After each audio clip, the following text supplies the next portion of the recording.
Hello everyone. आजिर online class को आपण को स्वागत। आजिर एक वर्षा मुखर समय रे मु ऑनलाइन क्लास आरंभ करुच्ची। बाहर वर्षा लगी रही अविरत लघुचाप जो सामान्य टिके टिके शब्द होची, मझिरे मझिरे घड़घड़ी मारुची। आमे आजिर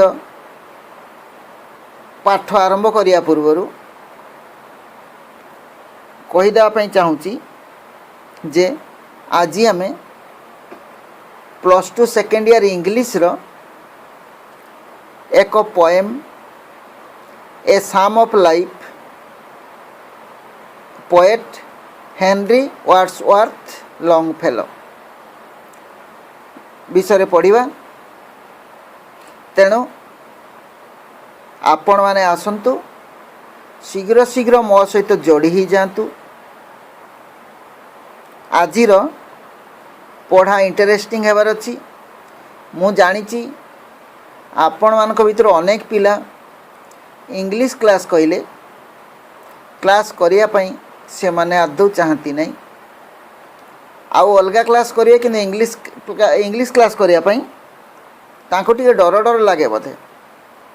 मु गोटे कथा कहवाई चाहे जे जो पाठटी आपन को बेसी कड़ा लगुची बा अधिक कष्ट लगुची कठिन लगुची सेई पाठ को बारंबार देखंतु। मु जानिची बहुत पिला जो पाठ कड़ा लगे बा कठिन लगे ताकु साने सप्ताह रे थरे भी देखंती नहीं, सेति पई सेई पाठटी तांको कठिन लगे। प्रत्येक दिन बही काढ़ी किछि ना किछि टिके पढ़ंतु। से विषय जो विषयटा आपन कठिन लगुची ताकु प्रत्येक दिन बही काढ़ी टिके ना टिके पढ़ंतु, देखिबे आ एते कड़ा लागिबो नहीं, बुझी हेबो। तेणु आज आम ए साम ऑफ लाइफ रो प्रथम 4टी स्टांजारू जोड़िक CHSE एग्जाम रे प्रश्न गुड़िक आसे से आलोचना करिबा। ए psalm of life poem T A वर्ष +2 आर्ट्स रे आसीबार संभावना अछि। तेणु सेमाने रेडी हेबे। जदि +2 आर्ट्स रो न आसे ताले साइंस किबा कॉमर्स रे आसीबार मध्ये संभावना रहउछि। साइंस रे आसीबार संभावना बेसी अछि, आर्ट्स ता पछकु साइंस। तेणु प्रत्येक पिला एटा रेडी हेबा दरकार एई पाठ। तेणु आम स्टांजा 1 रु स्टांजा 4 जे सब प्रश्न गुड़िक आज देखा। तापर आउ गोटे क्लास रे आउ 5टी स्टांजा देखा। टोटाल 9टी स्टांजा अच्छी। आउ एपरी भाव में कंप्लीट करवा। तापर +2 पूर्व एग्जाम को वर्ष एइथिरो आसीची एवं कौन प्रश्न आसीची ताकू टिके आम पर आलोचना करवा। आउ जो माने आसी नाहांती वर्तमान सुधा शीघ्र शीघ्र आसंतु, मो सहित जोड़ी ही जातु। ताले ए साम ऑफ लाइफ मन रखिबे। इंग्लिश रो इनविटेशन 1 रु प्रोज रु 10 नंबर आसे, पोएट्री रु 10 नंबर आसे। प्रोज आ पोएट्री। तेणु गोटे प्रोज रो पैसेजटा आसीबो, 5टी प्रश्न थिबो, सेतिरे 10 मार्क थिबो। आ गोटे पोएम आसीबो, पोएम रु 5टी प्रश्न थिबो, प्रत्येक प्रश्नर मूल्य 2 नंबर, टोटाल 10 नंबर। ताहले इनविटेशन 1 रु मात्र 20 नंबर प्रश्न आसे परीक्षा रे। प्रोज रु 10 नंबर, पोएट्री रु 10 नंबर, सेगुड़ा पुणी पैसेज। तेणु जो माने पढ़ा बा पाठ कष्ट लगुची भावुचंदी से माने पैसेज को लिखिबा पई प्रैक्टिस करंतु। प्रोज रो पैसेज लिखिदे, पोएट्री लिखिदे, 20 रु 15 मार्क तो आसीबो। तेणु पैसेज गुड़ा लिखिबा अभ्यास करंतु, 20 को 20 मध्य मार्क आसीबो। लिखिबार टेक्निकटा शिखंतु। आंसर तो बही रे अछि, सेई पैसेज रे आंसर थिबो। प्रश्न पढ़िबे, आंसर को देखि देखि लिखिबा पई चेष्टा करिवे। आगरे मु बुझेइछि केमिति लेखा जीवो। ताले आज देखिबा पोएम देखिबा ए psalm of life a psalm of life. A psalm of life रो डिटेल स्टडी करा जाइछि इंग्लिश रो पार्ट 22 एवं 27 रे। 22 रे स्टांजा 1 2 अछि एवं 27 रे स्टांजा 3 एवं 4 को डिटेल बुझा जाइछि। आपण माने एई पाठ एई क्लास करिवा परे सुविधा देखी इंग्लिश नोट करंतु। इंग्लिश रो पार्ट 22 एवं पार्ट 27 रे साम ऑफ लाइफ रो डिटेल स्टडी करा जाइछि। तेणु आज आ डिटेल स्टडी नुहे जस्ट पोएम टी पढ़ी दूची। स्टांजा 1 एवं स्टांजा 2 को आगे पढ़ुची। एइथिरु कौन कौन प्रश्न आसी पारे बा कौन कौन प्रश्न आसीची से प्रश्न सहित तार उत्तर गुड़िक मुझे कहीदे। आपण मैंने मो सहित जॉइन करंतु शीघ्र शीघ्र एवं प्रैक्टिस करंतु केमिति लेखा जाई परिबो आंसर गुड़िक। ओके ताहले आउ बेसी समय विलंब न करी पढ़ा आरंभ करिवा। पढ़ा आरंभ करिवा कि ठीक अछि पढ़ा आरंभ करिवा। अच्छा आपण मानक भितर केते जण इंग्लिश रो पार्ट 22 और 27 को वाच करिसंती। 22 रे स्टांजा 1 2 अछि एवं 27 रे स्टांजा 3 पर अछि। केते जण वाच करचंती करनांती। अच्छा गोटे प्रश्न पचारिबी तार उत्तर देबा ପାଇଁ चेष्टा करिवे। ए साम ऑफ लाइफ रो माने कोन? ए साम ऑफ लाइफ यार माने कौन? साम माने कौन? प्रोनाउंसिएशन भल देखिए PSALM अच्छी ताकू साम उच्चारण करा जाए। साम साम रो माने कौन? साम माने कौन जानी चंती? साम माने sacred song. Sacred song sacred माने कौन? पवित्र। सेक्रेड सॉन्ग माने पवित्र गीत। पवित्र गीत को आम ओडिया रे कौन कहे? स्तव कहे। स्तव स्तव स्तव बा पवित्र गीत जोटा कह जाए स्तव। ताले साम ऑफ लाइफ माने जीवनर पवित्र गीत बा जीवनर स्तव। ताले आमे जदि देखिबा एई पोएम रो टाइटल रो आमे जानी पारे जे एथिरे जीवन विषय किछि लेखा आइछि बोधे बा जीवन विषय किछि वर्णना आइछि बोली आमे जानी पारे।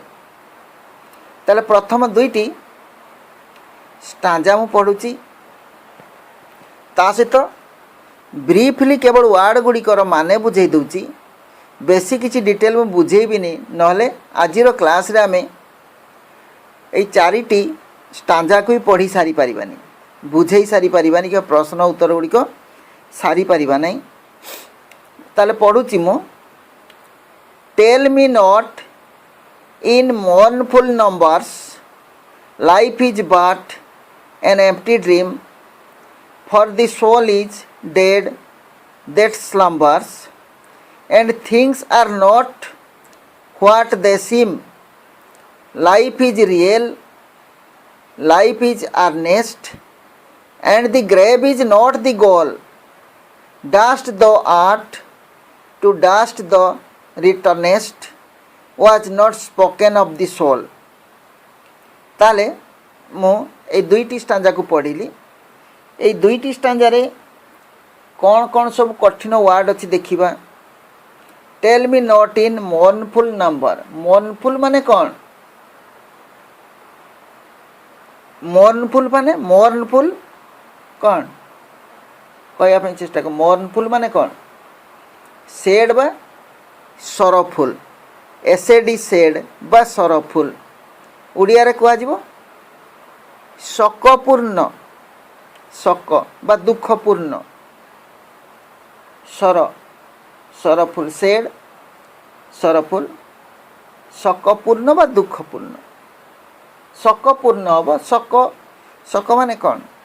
कहार किए मरीगले हजिगले शोक प्रकाश करा जाए ताले सेड बा शोकपूर्ण।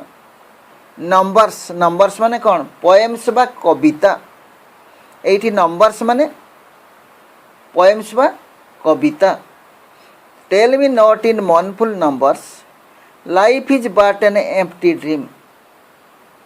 लाइफ माने कौन जीवन is but an empty empty माने कौन शून्य बा खाली एम्प्टी ड्रीम ड्रीम माने कौन ड्रीम माने कौन केते जन जानिचंती ड्रीम माने कौन जानिचंती स्वप्न ड्रीम माने कौन स्वप्न। Empty dream for the soul is dead. Soul माने कौन सोल माने कौन आत्मा सोल माने आत्मा। For the soul is dead dead माने कौन मृत। दैट स्लम्बर्स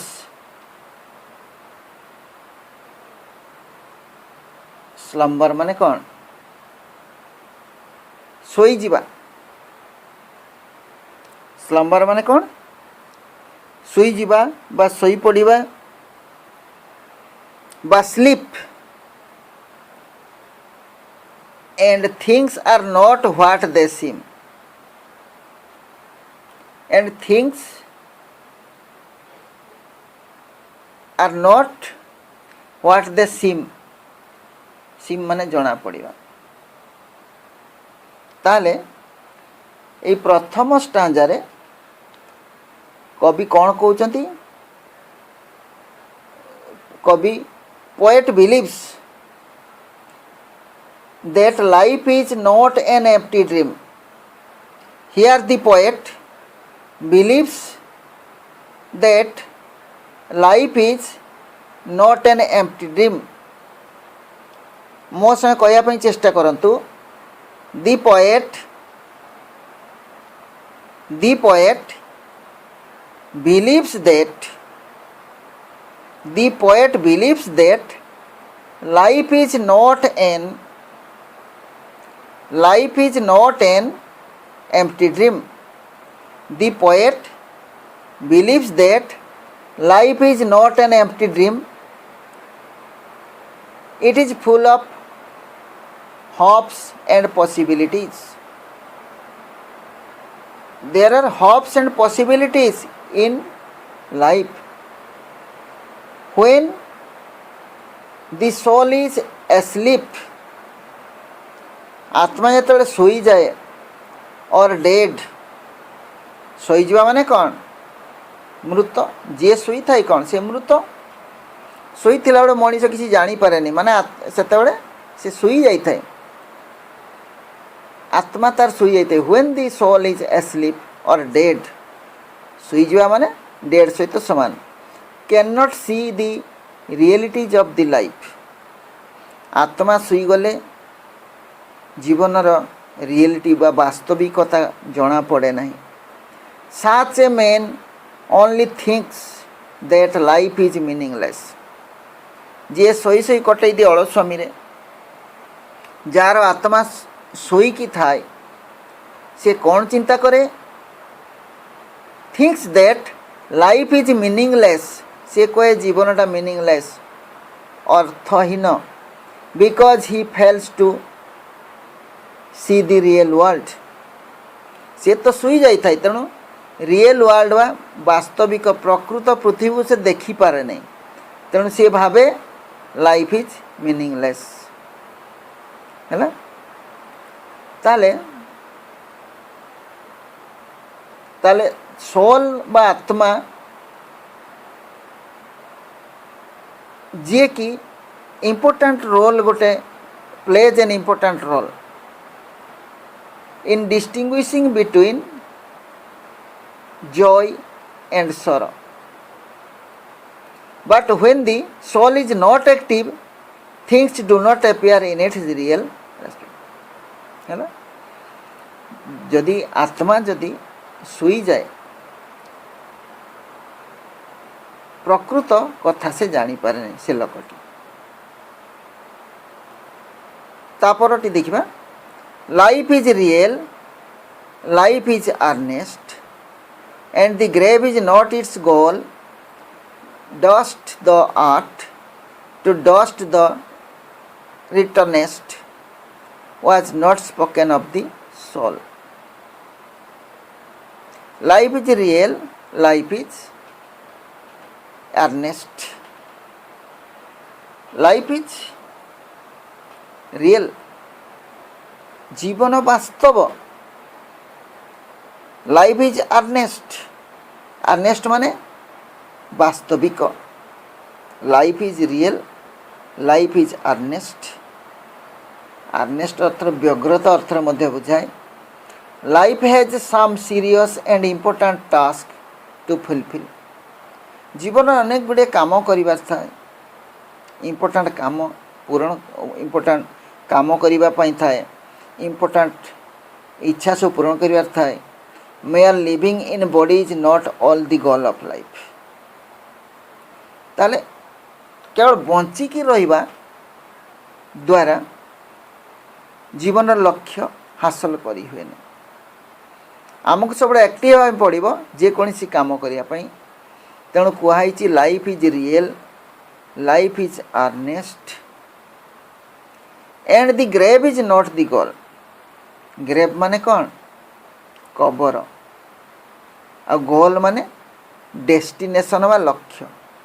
मनीषर मृत्युटा लक्ष्य नुहे, यार अर्थ मनीष केवल मरवाई जन्म होनी, किसी काम करिबो तापरे समय आसिले से मरिबो, किंतु जन्म हो खाली मरिया जगी रहा कई जन्म हो न थाए।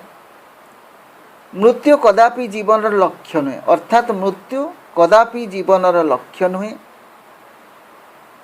Dust thou art to dust thou returnest, यहीटा है बाइबल रे लिखाई। मनुष्य माटी जन्म नहीं एवं दिने माटी रे मिसिबो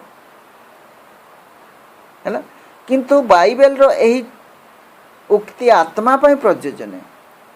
मनीषर शरीर माटी सृष्टि एवं मनीषर शरीर मनीष मरीगले से माटी रे मिसिबो, किंतु आत्मा पर यही प्रयोजन नुहे है। Was not spoken of the soul, अर्थात आत्मा विषय किंतु यहाँ कहुई नाला। Dust thou art to dust thou returnest, यार अर्थ माटी जन्म नहीं और दिने माटी रे मिसिबो, किंतु was not spoken of the soul. Soul बा आत्मा पर किंतु यही कथाटी कहुई नहीं है। बर्तमान दुईटा स्टांजा गला, ये दुईटा स्टांजारू केतटा प्रश्न आसी आमे टिके आलोचना करिबा। +2 second year English poem A psalm of life, question and answer of stanza 1 to 4। एक नंबर प्रश्नटी देखिबा कौन अच्छी। Does the title A psalm of life suggest what the poem is about? Does the title A Psalm of Life suggest what the poem is about? Answer देखिबा। The title of the poem suggests that it is about life। प्रश्न रे कौन अच्छी? ये जो साम of life लिखाई ये टाइटल टी पोएम टी को विषय लिखाई ता विषय किसी सूचित करुच्ची कि? हाँ सूचित करुच्ची। The title of the poem suggests that it is about life। Title आम जानीपु जे कविताटी पोएमटी लाइफ विषय रही, तेणु लिखे the title of the poem. Question रू फल लिखि आनले the title of the poem suggest that it is about life. The poet has made an all rounder effort. कवि चतुर्दिगरु चारिपार्श्वरु all rounder effort to present life in a clear cut manner.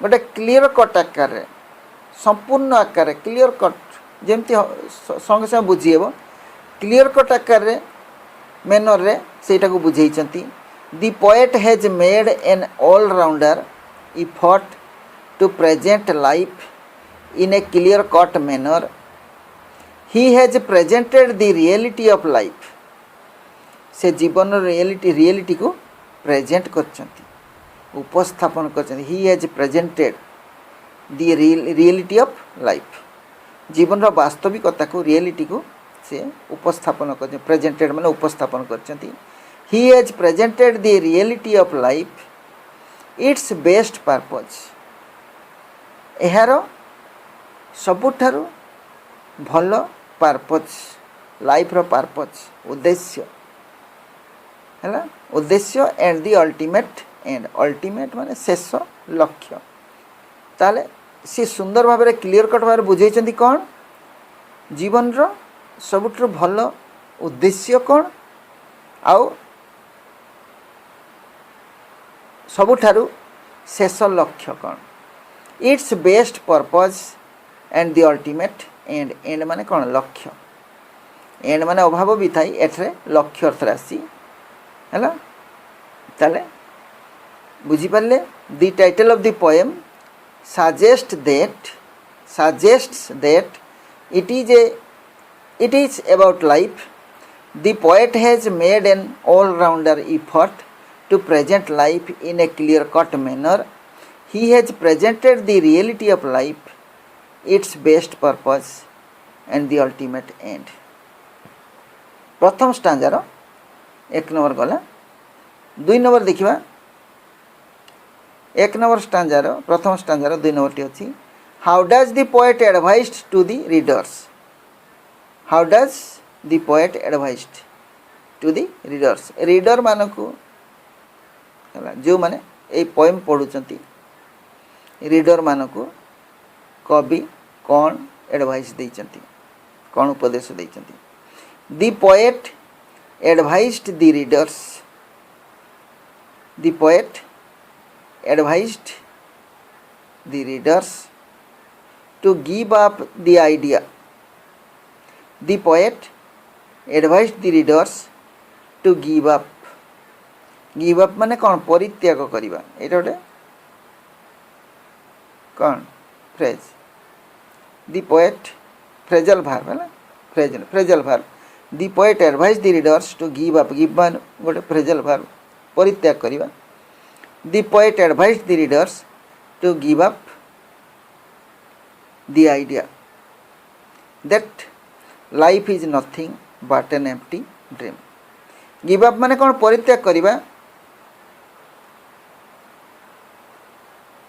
मु cigarette टणा छाड़ी देछि कौन बा I have given up smoking cigarettes. कौन सी खराब अभ्यास छाड़ा को गिव अप कहुची एठी सिगरेट टाणीबाटा को ताल गिव अप माने परित्याग करबा कौन से अभ्यास को परित्याग करबा the poet advise the readers to give up the idea ताले सही आइडिया को परित्याग करंतु that life is nothing but an empty dream some people have a idea that life is nothing but an empty dream अधिकांश लोकंर गोटे idea अच्छी जे जीवनटा किछि नुहे खाली गोटे एम्प्टी ड्रीम एटा शून्य स्वप्न निष्फल स्वप्न जीवन निष्फल स्वप्न बोली कहउचंती जे ई निष्फल स्वप्न बोली भाबीबाटा छाड़ी दियो बोली कवि कहउचंती to give up the idea that life is nothing but an empty dream he has stressed upon his saying तांकर कहिबा पर से अधिक स्ट्रेस माने गुरुत्व देइचंती एई कथा उपरे he is saying that life is real and earnest for the optimists life is real and earnest life is real and earnest for the optimists ताले ऑप्टिमिस्ट माने कौन आशावादी बा जो माने युक्तात्मक भाव में चिंता करती आशावादी बा आशा करती जो माने भल आशा करती जो माने कहे optimist on the other hand the pessimist accept its negative side pessimist माने कौन निराशावादी पेसिमिस्ट माने निराशावादी। The pessimist accept its negative side. जो माने निराशावादी से माने जीवन रो नेगेटिव साइड को ग्रहण करती। ताले how does the poet advise to the readers? The poet advised the readers to give up the idea that life is nothing but an empty dream. He has stressed upon his saying that life is real. He has stressed upon his saying. तांकर कहवा ऊपर से गुरुत्व दे कहउचंती कहिचंती that life is real and earnest. जीवन वास्तव एवं व्यग्रतापूर्ण वास्तविक। For the optimists on the other hand the pessimist accept its negative side. Okay, now number 3, life is an empty dream. What figure of speech is used here? Life is an empty dream. What figure of speech is used here? Life is empty dream आमर second stanza रे अच्छी ना sorry fast stanza रे अच्छी। Fast stanza रे अच्छी life is second line life is an empty dream. What figure of speech is used here? The figure of speech used by the poet in the line life is an empty dream. The figure of speech used by the poet in the line life is an empty dream is a metaphor. Is a metaphor. Metaphor माने कौन? उपमा। Metaphor माने कौन? उपमा। उपमा कौन? गोटे indirect comparison जोटा करा जाए ताको मेटाफर कहा जाए, उपमा दिया जाए। Here the comparison has been made between two dissimilar things. दुईटा अलग अलग जिनस ये कंपेयर कराई like life and dream. Life is an empty dream कही तो तेणु लाइफ को एम्प्टी ड्रीम सहित तुलना कराई ताले एटा कहा जाए metaphor. The figure of speech used by the poet in the line life is an empty dream is a metaphor। Question टिके उठे नहीं। Here the comparison has been made between two dissimilar things like life and dream। Okay, बर्तन देखा number 4। What do you mean by the expression life is real, life is earnest? What do you mean by the expression life is real, life is real, life is earnest? Life is real, life is earnest रू कौन बुझ? ये जो expression अच्छी life is real, life is earnest, एथुरु कौन बुझ बोली प्रश्नटी अच्छी। देखिबा we mean that, we mean by the expression that आमे प्रश्न टिके लिखाई मीन से उठे आनले। we mean by the expression that being an optimist by nature, कविंकर नेचर वा प्रकृति होची ऑप्टिमिस्ट आशावादी। we mean by the expression that being an optimist by nature the poet views that life is real and practical। That being an optimist, we mean by the expression that being an optimist, जन optimist being an optimist माने जने आशावादी होइतिबारु by nature ने प्रकृति रे कवि को प्रकृति हला से आशावादी हला। we mean by the expression that टिके रहि जिवे तापरे being an optimist by nature the poet views that life is real and practical। जीवन वास्तव एवं ପ୍ରାକ୍ଟିକାଲ ମାନେ କ'ଣ? କର୍ମରେ ଭରା।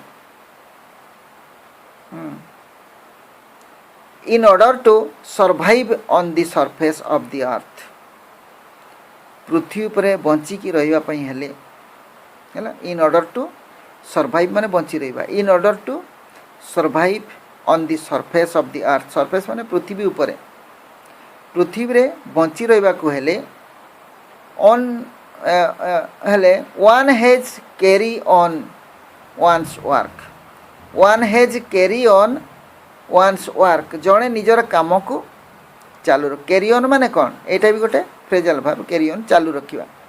one has carry on one's work, ଜଣେ ତାର ନିଜର କାମକୁ ଚାଲୁ ରଖିବ। in the midst of problems, in the midst of ମାନେ ମଧ୍ୟରେ, by problems and difficulties, problems ଏବଂ ଅସୁବିଧା ଭିତରେ, difficulties ମାନେ କଷ୍ଟପୂର୍ଣ୍ଣ ଅସୁବିଧା, ସବୁ ବିଭିନ୍ନ ପ୍ରକାର ଅସୁବିଧା, ଆଉ ପ୍ରୋବ୍ଲେମ୍ ଆଉ ଡିଫିକଲ୍ଟିଜ୍ ଭିତରେ ନିଜ କାମକୁ ଚଲେଇ ରଖିବାକୁ ହେବ। କ୍ୟାରି ଅନ୍ ମାନେ ଚଲେଇ ରଖିବା, ଏଇଟା କବି କହିଛନ୍ତି। In order to survive on the surface of the earth, ଏଇ ପୃଥିବୀ ଉପରେ ବଞ୍ଚି ରହିବା ପାଇଁ ହେଲେ ୱାନ୍ ହେଜ୍ କ୍ୟାରି ଅନ୍ ମାନେ ଜଣେ ଚାଲୁ ରଖିବା ଉଚିତ। କ'ଣ? ୱାନ୍ସ ୱାର୍କ ମାନେ ନିଜର କାମକୁ ଚାଲୁ ରଖିବ।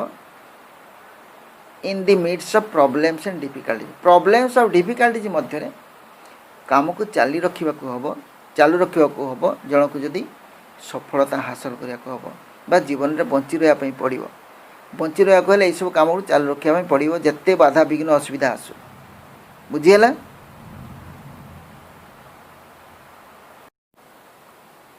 Number 5, what is the poet's view on life? What is the poet's view on life? କବିଙ୍କର ଜୀବନ ଉପରେ ଭ୍ୟୁ କ'ଣ, ମନ୍ତବ୍ୟ କ'ଣ, ସେ କ'ଣ ଭ୍ୟୁ ଦେଇଛନ୍ତି ବା ଦୃଷ୍ଟିଭଙ୍ଗୀ କ'ଣ, କବିଙ୍କର ଦୃଷ୍ଟିଭଙ୍ଗୀ କ'ଣ? The poet's view of life is optimistic, stanza 2ରେ ଅଛି ଏଇଠି। The poet's view of life is optimistic, being an optimistic the poet sees life from its positive side, ଜଣେ ଆଶାବାଦୀ ହେଇଥିବାରୁ ସେ ପଜିଟିଭ୍ ସାଇଡ଼୍କୁ ଦେଖୁଛନ୍ତି ଜୀବନର। According to him life is practical and real, ଜୀବନଟା ବାସ୍ତବତାପୂର୍ଣ୍ଣ, ବାସ୍ତବ। The ultimate end of life is not the grave, ଜୀବନର ଅନ୍ତିମ ଲକ୍ଷ୍ୟ ଗ୍ରେଭ୍ ନୁହେଁ। ଗ୍ରେଭ୍ ମାନେ କ'ଣ? କବର। ହ୍ୱେୟାର୍ ଦି mortal body is buried, where the mortal body is buried, mortal ମାନେ କ'ଣ? ମରଣଶୀଳ। where the mortal body is buried, ପୁତା ଯାଏ। or cremated after death, ମୃତ୍ୟୁ ପରେ ଯେଉଁ ଶୋକ ପାଳନ କରାଯାଏ ବା ଶୁଦ୍ଧ କ୍ରିୟା ଯେଉଁ କରାଯାଏ, କ୍ରିମେଟେଡ଼ ମାନେ କ'ଣ? ତାହେଲେ ଶବ ଦାହ କରିବା, ଶବକୁ ଯେଉଁ ଦାହ କରାଯାଏ ବା କବର ଦିଆଯାଏ, ଶବ ଦାହ କୁହାଯାଏ, କ୍ରିମେଟେଡ଼ କୁହାହେଉଛି। এইটা জীবনର ଲକ୍ଷ୍ୟ ନୁହେଁ। ହ୍ୱେୟାର୍ ଦି ମର୍ଟାଲ୍ ବଡି, ମରଣଶୀଳ ଦେହଟାକୁ ପୋତି ଦିଆଯାଏ, କବରରେ ପୋତି ଦିଆଯାଏ। ବରିଡ୍ ମାନେ ପୋତି ଦେବା। ଅର୍ କ୍ରିମେଟେଡ଼ ଆଫ୍ଟର ଡେଥ୍, କ୍ରିମେଟେଡ଼ ମାନେ କ'ଣ? ଶବଦାହ, ମୃତ୍ୟୁ ପରେ ଶବଦାହ କରିବା। The poet's view of life is optimistic, ଆଶାବାଦୀ। Being an optimistic the poet sees life from its positive side, optimistic ହିସାବରେ ସେ ପଜିଟିଭ୍ ସାଇଡ଼୍ରୁ ଦେଖୁଛନ୍ତି। According to him life is practical and real, the ultimate end of life, ଏଠି end ମାନେ ଲକ୍ଷ୍ୟ, is not the grave, ultimate ଲାଇଫ୍ର ultimate ଲକ୍ଷ୍ୟଟା grave ନୁହେଁ। ଗ୍ରେଭ୍ ମାନେ କ'ଣ? କବର। ହ୍ୱେୟାର୍ ଦି ମର୍ଟାଲ୍ ବଡି ଇଜ୍ ବରିଡ୍, ଯେଉଁଠି ଶବକୁ ମରଣଶୀଳ ବଡି ବା ଶବକୁ ପୋତାଯାଏ କିମ୍ବା କ୍ରିମେଟେଡ୍ ଆଫ୍ଟର ଡେଥ୍, ଦାହ କରିଦିଆଯାଏ, ପୋଡ଼ି ଦିଆଯାଏ। Number 6, dust thou art to dust thou returnest, explain dust thou art to dust thou returnest explain जोटा कि बाइबल रे ए अंशटी थाए बाइबल एक पद एक्सप्लेन कर कहूँ स्टांजा 2 रे अच्छी ए पदटी कौन अच्छी dust thou art to dust thou returnest was not spoken of the soul stanza 2 रे ताले स्टांजा 2 रे आंसर देखिबा this statement reveals that human life is transitory अलिक बा अल्प दिनर ट्रांजिटरी माने अलिक अल्प दिनर this statement reveals that human life is transitory by nature प्रकृति अनुसार अलिक each and every one despite name fame and reputation each and every one प्रत्येक व्यक्ति तांकर जेते ना थाउ जेते ख्याति थाउ फेम माने ख्याति किबा रेपुटेशन भल ना thou is sure to perish perish माने नष्ट हो जिबा ध्वंस हो नष्ट हो जिबा जनकर जेते ना थाउ ख्याति थाउ बा रेपुटेशन थाउ जहाँ भी थाउ से दिने दिने नष्ट हो the the mortal body mingles in the dust the the mortal body माने मरणशील मनीष मरीगले केवल तार बॉडीटा नष्ट हो जाए कह the the mortal body mingles एवं बॉडी माटी रे मिसी जाए ताकू शवदाह कला परे शव माटी रे मिसी जाए मिंगल्स इन द डस्ट धूली आसला धूली रे मिसी जाए the soul is free from mortality किंतु आत्मा फ्री फ्रॉम मोर्टालिटी माने मरणशील नुहे it is not affected by birth एवं यह जन्म बा मृत्यु birth death or the fury of time it is not affected by birth birth माने कौन जन्म बर्थ माने जन्म डेथ माने मृत्यु और the fury of time fury माने कप बा राग प्रचंड कप फ्यूरी ऑफ टाइम बा समय कहा द्वारा अफेक्टेड हुए नहीं आत्मा तेणु एटे कहुई this statement reveals that human life is transitory by nature each and every one despite name fame and reputation is sure to perish the mortal body mingles in the dust the soul is free from mortality soul माने आत्मा free from mortality मरण रु मुक्त it is not affected by birth death or the fury of time fury माने cup time माने समय समय सहित भी से बंधित नुहे ओके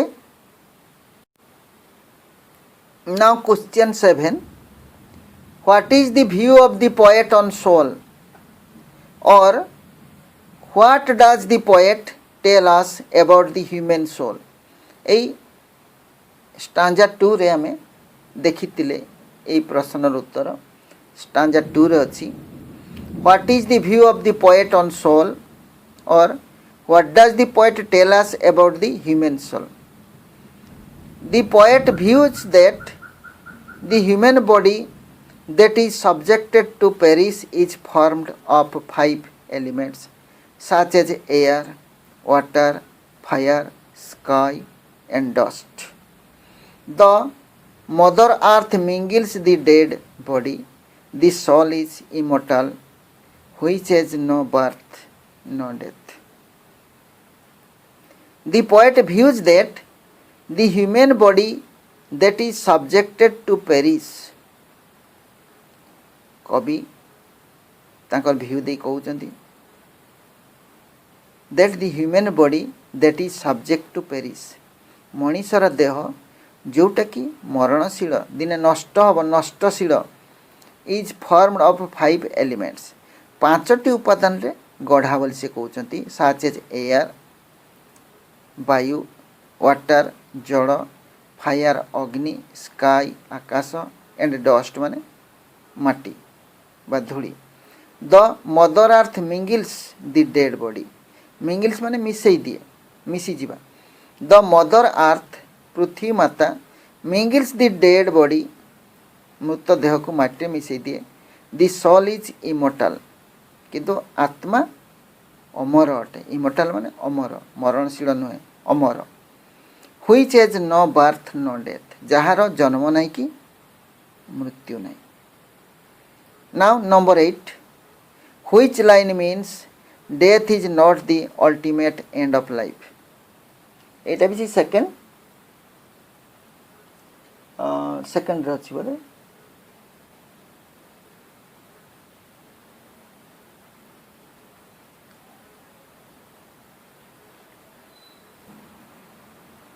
सॉरी टिके डिस्टर्ब हो गली बाहर मो कार ठिया से बिजली मारला बेलू ता साइरनटा एक्टिव हो जाऊँगी साइरन माने जस्ट से मुझे को टे चिंता कला बेलू मु कौटी पढ़ा रखी टे भूली जाऊँगी हाँ ठीक अच्छे which line means death is not the ultimate end of life एटा आमर सेकंड स्टांजर आसी the line grave is not its goal the line grave is not its goal grave is not its goal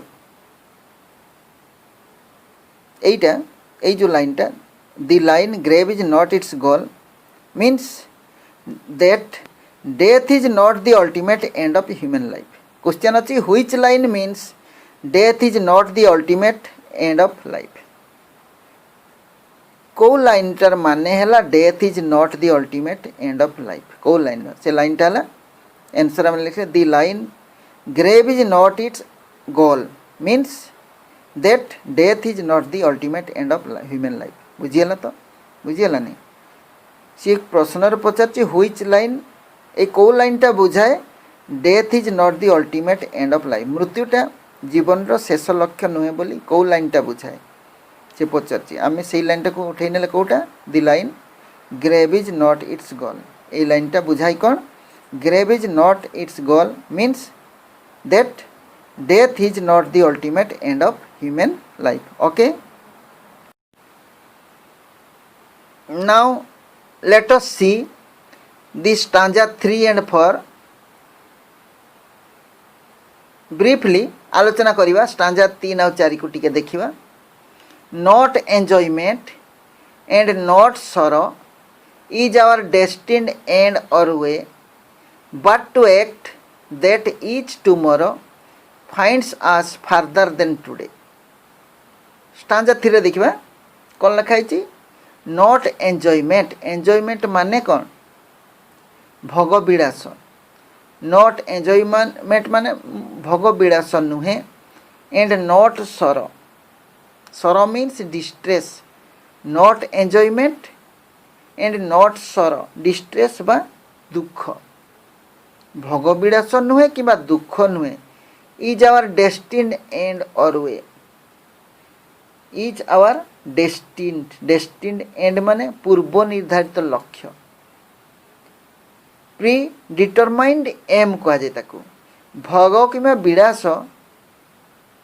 कि दुख आम जीवन लक्ष्य नुहे है not enjoyment and not सरो is our destined end or वे पूर्व निर्धारित लक्ष्य नुहे बट टू एक्ट अच्छा डेस्टिन माने कौन डेस्टिन एंड माने पूर्व निर्धारित लक्ष्य बा वे माने बाट रास्ता बट टू एक्ट माने कर्म करी जीवा कर्म करिवा आमे सब कर्म करने आसचु खाली जन्म नहीं मरवाई नुहे आमे जन्म होइचु किछि गोटे करिया कर्म करने बट टू एक्ट माने कर्म करवा दैट इच टुमोरो आमे काम करवा जेपरिक प्रत्येक आसंता काली फाइंड्स अस फार्दर देन टुडे फार्दर माने कौन अधिकतर दूर प्रत्येक आसंता काली आज बा टुडे पाखरु आज पाखरु ढेर दूर रे थिबो अर्थात आमे प्रत्येक आसंता काली रे आज पाखरु ढेर डेवलप करथिबा ढेर उन्नति करिथिबा एई अर्थ रे से कहिसंती ब्रीफली आलोचना कले तापरे आउट स्टांजा देखा for art is long and time is fleeting art is long and time is fleeting and our hearts the stout and brave still like muffled drums are beating funeral marches to the grave. Art is long. Art माने कौन? Art माने सृष्टि बा कौशल ज्ञान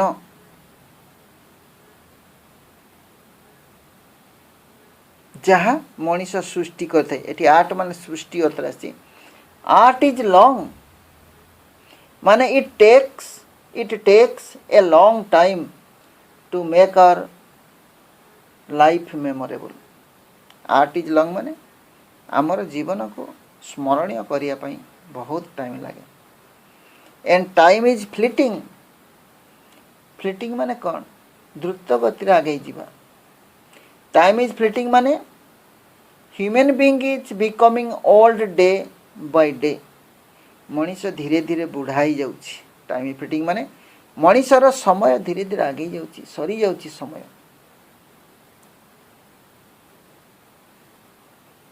and our hearts the stout and brave आमर हृदय the माने यद्यपि stout and brave माने खूब शक्तिशाली strong and courageous brave enough brave माने करेजियस शक्त एवं साहसी हेले मध्य स्टिल लाइक मफल्ड ड्रम्स तथापि लाइक मफल्ड ड्रम कौन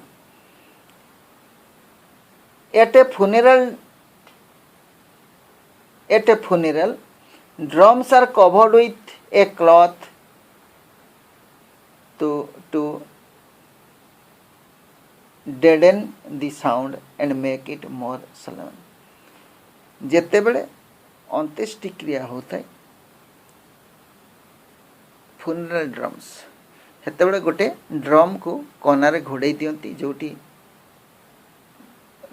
कौन कनारे घोड़े दियंती एवं ताको बजेला बेले साउंडटा से साइलेंस परिस्थिति बा दुखद परिस्थिति सहित मेकअप खाए ठीक मेकअप निए ताको कहा होची muffled drum are beating funeral आमर हार्ट बीटा से मफल्ड ड्रम ला बीटिंग होची funeral marches to the grave जेते जेते मनीषर बयस बढ़ी जाउची मनीषर बयस सेमती कमी जाउची एवं गोटे funeral मार्च को गला परी ए वाद्य बजे कि मफल ड्रम रे ठीक सेंती मनीषर बयस मध्य ग्रेव आड़ को धीरे धीरे गति करुची हेतल मनीष आतंकित होची डरी जाउची ता हार्ट मध्य बीट करुची बीटिंग होची धक धक होची हैला ताले funeral marches माने अंत्येष्टि क्रिया पई शोभा यात्रा आ ग्रेव माने कबर बा समाधि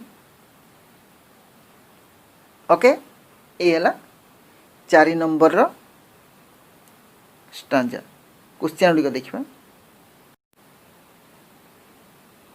what do you mean by the expression is our destined end or way what do you mean by the expression is our destined end or way stanza 3 रे अछि the poet has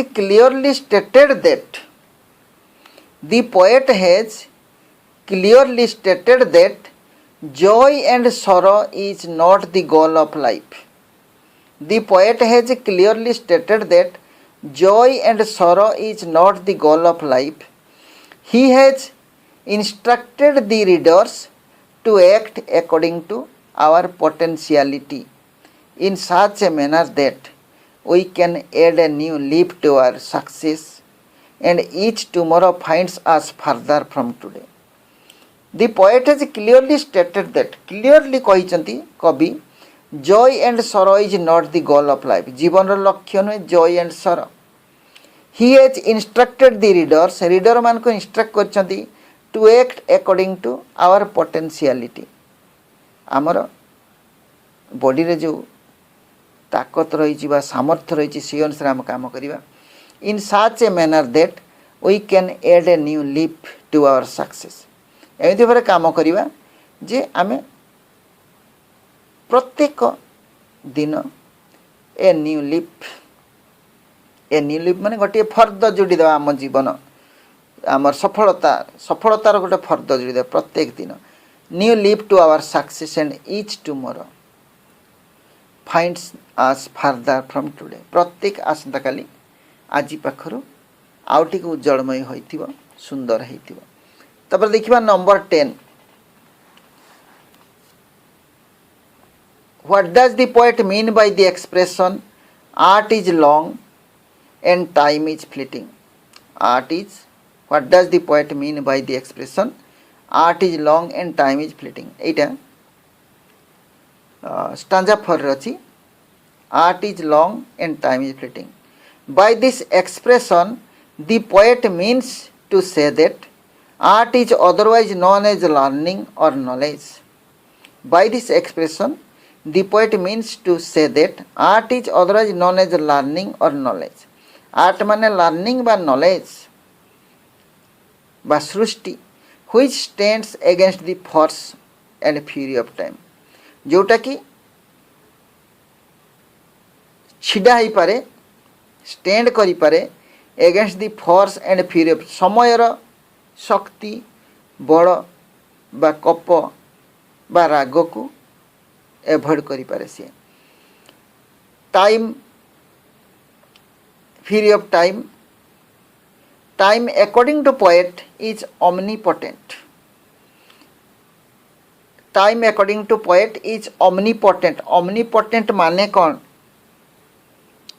सर्वशक्तिमान समय होची सर्वशक्तिमान is omnipotent and it passes quickly and it passes quickly in its own course ता निज रास्ते खूब शीघ्र से अतिक्रम करी जाए without waiting for anyone कहारी को से अपेक्षा करे नहीं समय बड़ बड़वान कहा जाए एवं से कहारी को अपेक्षा करे नहीं ताले क्वेश्चन है what does the poet mean by the expression art is long and time is fleeting By this expression, the poet means to say that art is otherwise known as learning or knowledge, which stands against the force and fury of time. Time, according to poet, is omnipotent and it passes quickly in its own course without waiting for anyone. बर्तमान देखा number 11 stanza 4 रु what is the significance of the image the muffled drums what is the significance of the image the muffled drums signifies the sound of drums made the muffled drums signifies the sound of drums made dull dull by covering them with cloth. At funeral drums are muffled to match the solemn occasion. कौन significance कौन अच्छी स्वतंत्रता कौन रोची significance muffled drum रो The muffled drums signifies the sound of drums made dull. Muffled drum माने sound को dull कर दिया जाए कमे दिया जाए by covering them with cloth घोड़े की तार साउंड को कमे दिया जाए. At funeral जत्ते बड़े अंत्येष्टि क्रिया हुए अंत्येष्टि क्रिया समय drums are muffled to match the solemn occasion. এই जो solemn बा कौन कहा जाए ताको नीरव व शांत मुहूर्त दुखपूर्ण नीरव और शांत मुहूर्त को मैच कला परी आउ कना घोड़े दिया जाए. बर्तमान देखा number 12 what does the poet compare our hearts to and why what does the poet compare our hearts to and why. The poet compares heart to muffled drums the poet क्या सहित कंपेयर कर heart को muffled drums सहित the poet compares heart to muffled drums at a funeral the drums are covered with clothes ये just पढ़ी the drums are covered with clothes to make the sound more solemn and dreadful अधिक नीरव आउ भयंकर करा जाए similarly each beating of our hearts आमर हृदयर प्रत्येक बीट व प्रत्येक धक धक शब्द प्रत्येक स्पंदन क्रिएट्स फियरफुल नर्वसनेस भयंकर गोटे नर्वसनेस सृष्टि करे प्रत्येक स्पंदन हृदयर as it marches us to the graveyard कहीं ना धीरे धीरे ग्रेव यार्ड बा कबर आड़ को गति करते कबर मृत्यु आड़ को गति करूँ the we are strong and brave enough आमे स्ट्रंग और ब्रेव एनफ हेले मृत्यु आड़ को जिते बड़े समय धीरे धीरे गति करूँ आमे नर्भस हो जाऊ डरी जाऊ लाइक मफल्ड ड्रम परी और क्या उसे पढ़ी दूसरी यहाँ question what does the poet compare our hearts to and why the poet compares heart to muffled drums at a funeral the drums are covered with clothes to make the sound more solemn and dreadful similarly each beating of our hearts creates fearful nervousness as it